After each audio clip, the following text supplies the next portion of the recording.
chapa hau pu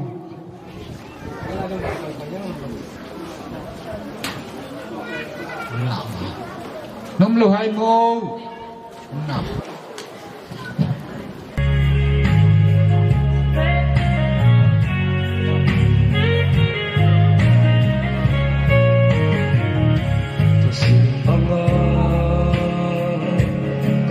lại chân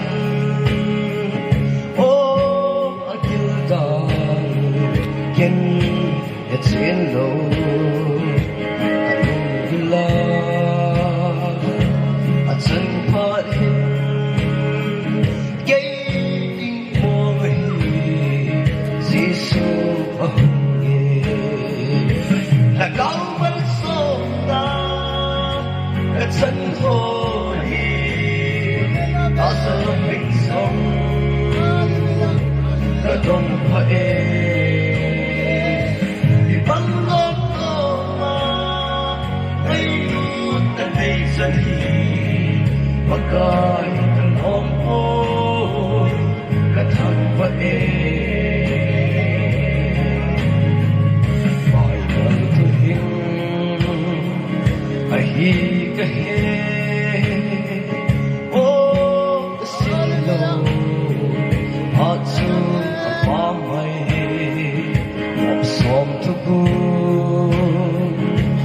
hết ta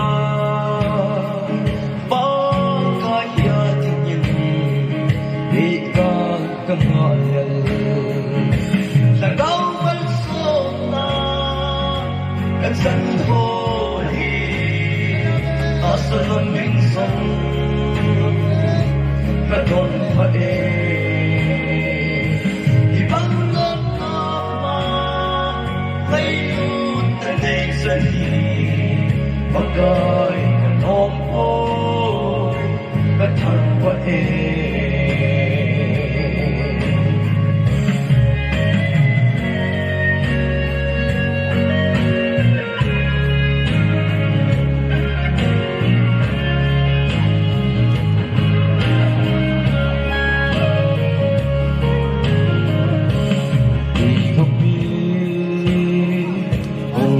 dòng lệ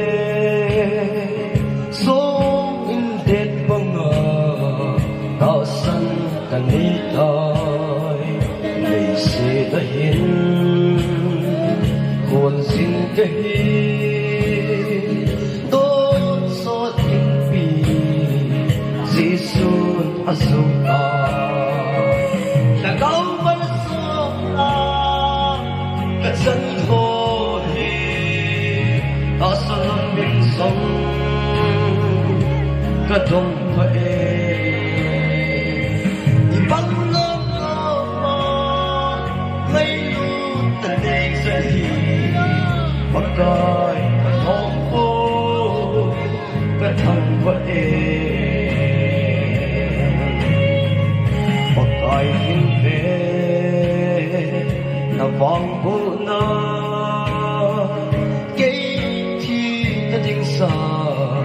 lấy vui tôi in là sầm lên vai among ta sa đi dân đi vui cây chi alom po là cao vẫn sống ta là chân thôi ta sẽ lần mình sống đã không phải vì băng ngất mà gây lút tình đi sẽ gì mà coi cả non ôi cả thằng vậy mà coi cả non ôi cả thằng vậy